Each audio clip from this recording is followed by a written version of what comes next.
Hi friends, welcome back to GK. Corners kitchen. ಇವತ್ತು ನಾನು high protein ಇರುವಂಥ chicken ಸಲಾಡ್ನ ಮಾಡ್ತಾಯಿದ್ದೀನಿ.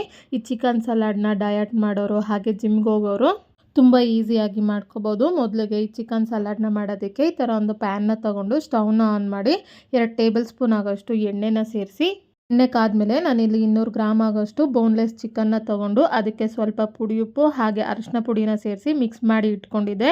ಈ ಚಿಕನ್ನ ಸೇರಿಸಿ ಒಂದು ಸಾರಿ ಈ ಥರ ಮಿಕ್ಸ್ ಮಾಡಿಕೊಂಡು ಈಗ ಇದನ್ನು ಮುಚ್ಚಿಟ್ಕೊಂಡು 5 ನಿಮಿಷ ಉರಿನ ಮೀಡಿಯಂ ಫ್ಲೇಮ್ನಲ್ಲಿ ಇಟ್ಕೊಂಡು ಚಿಕನ್ನ ಈ ಥರ ಬೇಯಿಸ್ಕೊಂಡಾದ್ಮೇಲೆ ಈಗ ಇದನ್ನು ಮಿಕ್ಸ್ ಮಾಡ್ಕೊತ ಇನ್ನೂ 1 ನಿಮಿಷ ಚಿಕನ್ನ ಈ ಥರ ಫ್ರೈ ಮಾಡ್ಕೊಂಡಾದ್ಮೇಲೆ ಈಗ ಇದಕ್ಕೆ 1 ಹಿಡಿ ಆಗೋಷ್ಟು ಈ ಥರ ಕಟ್ ಮಾಡ್ಕೊಂಡಂಥ ಎಲೆಕೋಸನ್ನ ಸೇರಿಸ್ಕೊಂಡು ಎಲೆಕೋಸಿನಲ್ಲಿರುವಂಥ ಹಸಿ ವಾಸನೆ ಎಲ್ಲ ಹೋಗೋ ತನಕ ಫ್ರೈ ಮಾಡ್ಕೊಂಡಾದ್ಮೇಲೆ ಈಗ ಇದಕ್ಕೆ ಕೊನೆಯದಾಗಿ ಅರ್ಧ ಟೇಬಲ್ ಸ್ಪೂನ್ ಆಗೋಷ್ಟು ಪೆಪ್ಪರ್ ಪೌಡರ್ನ ಸೇರಿಸ್ಕೊಂಡು ಒಂದು ಸಾರಿ ಇದನ್ನು ಮಿಕ್ಸ್ ಮಾಡಿಕೊಂಡು ಸ್ಟವ್ನ ಆಫ್ ಮಾಡಿಕೊಂಡು ಪಕ್ಕಕ್ಕೆ ಇಟ್ಕೋಬೇಕು. ಈಗ ಈ ಚಿಕನ್ ಸಲಾಡ್ನ ಮಾಡೋದಕ್ಕೆ ಈ ಥರ ಒಂದು ಬೌಲ್ನ ತೊಗೊಂಡು ಅದಕ್ಕೆ 1 ಕಪ್ ಆಗೋಷ್ಟು ಮೀಡಿಯಮ್ ಸೈಜಾಗಿ ಕಟ್ ಮಾಡಿದಂಥ ಸೌತೆಕಾಯಿ, 1 ಕಪ್ ಆಗೋಷ್ಟು ಕ್ಯಾರೆಟ್ ಹಾಗೆ ಅರ್ಧ ಕಪ್ ಆಗೋಷ್ಟು ಸಣ್ಣದಾಗಿ ಕಟ್ ಮಾಡಿದಂಥ ಈರುಳ್ಳಿ, ಹಾಗೆಯೇ ಮುಂಚೆನೇ ಫ್ರೈ ಮಾಡಿ ಇಟ್ಕೊಂಡಂಥ ಚಿಕನ್ನು ಇದಕ್ಕೆ ಸೇರಿಸ್ಕೊತಾ ಇದ್ದೀನಿ. ಹಾಗೆ 2 ಟೇಬಲ್ ಸ್ಪೂನ್ ಆಗೋಷ್ಟು ಸಣ್ಣದಾಗಿ ಕಟ್ ಮಾಡಿದಂಥ ಲೆಟ್ಯೂಸ್, ಹಾಗೆ 1 ಟೇಬಲ್ ಸ್ಪೂನ್ ಆಗೋಷ್ಟು ಸಣ್ಣದಾಗಿ ಕಟ್ ಮಾಡಿದಂಥ ಕೊತ್ತಂಬರಿ ಸೊಪ್ಪು, ರುಚಿಗೆ ತಕ್ಕಷ್ಟು ಪುಡಿ ಉಪ್ಪು, ಅರ್ಧ ಟೇಬಲ್ ಸ್ಪೂನ್ ಆಗೋಷ್ಟು ನಿಂಬೆಹಣ್ಣು ರಸನ ಸೇರಿಸ್ಕೊಂಡು ಈಗ ಒಂದು ಸಾರಿ ಇದನ್ನು ಮಿಕ್ಸ್ ಮಾಡ್ಕೊತಾ ಇದ್ದೀನಿ. ಈ ಥರ ಮಿಕ್ಸ್ ಮಾಡ್ಕೊಂಡಾದ್ಮೇಲೆ